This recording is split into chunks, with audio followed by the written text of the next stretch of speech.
مشرق وسطیٰ میں ایک بڑی سفارتی پیش رفت رک گئی ہے۔ 1 جون 2026 کو ایران نے یو ایس کے ساتھ جاری بالواسطہ مذاکرات معطل کرنے کا اعلان کر دیا۔ یہ فیصلہ لبنان میں اسرائیلی حملوں کے بعد کیا گیا۔ رپورٹس کے مطابق حملوں کا مرکز جنوبی بیروت کا داہیہ علاقہ تھا۔ ایران کا کہنا ہے کہ یہ حملے جنگ بندی کی خلاف ورزی ہیں اور ایسے حالات میں مذاکرات جاری نہیں رکھے جا سکتے۔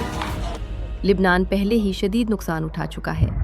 حالیہ لڑائیوں کے نتیجے میں ہزاروں افراد بے گھر ہوئے، جبکہ گھروں، سڑکوں اور بنیادی ڈھانچے کو بھی بھاری نقصان پہنچا۔ ایرانی وزارت خارجہ کے ترجمان اسماعیل بغائی نے کہا کہ ایران کے ساتھ کسی بھی امن معاہدے میں لبنان میں جنگ بندی شامل ہونا ضروری ہے۔ دوسری جانب امریکہ کا کہنا ہے کہ وہ اب بھی سفارتکاری کا راستہ کھلا رکھنا چاہتا ہے۔ صدر ڈونلڈ ٹرمپ نے کہا کہ انہیں باضابطہ طور پر مذاکرات کی معطلی کی اطلاع نہیں دی گئی، لیکن امریکہ سفارتی کوششیں جاری رکھے گا۔ ایران کا مطالبہ ہے کہ لبنان میں اسرائیلی حملے مکمل طور پر بند کیے جائیں اور مستقبل کی جنگ بندی کے لیے مضبوط ضمانتیں دی جائیں۔ فی الحال مذاکرات تعطل کا شکار ہیں اور خطے میں کشیدگی بدستور برقرار ہے۔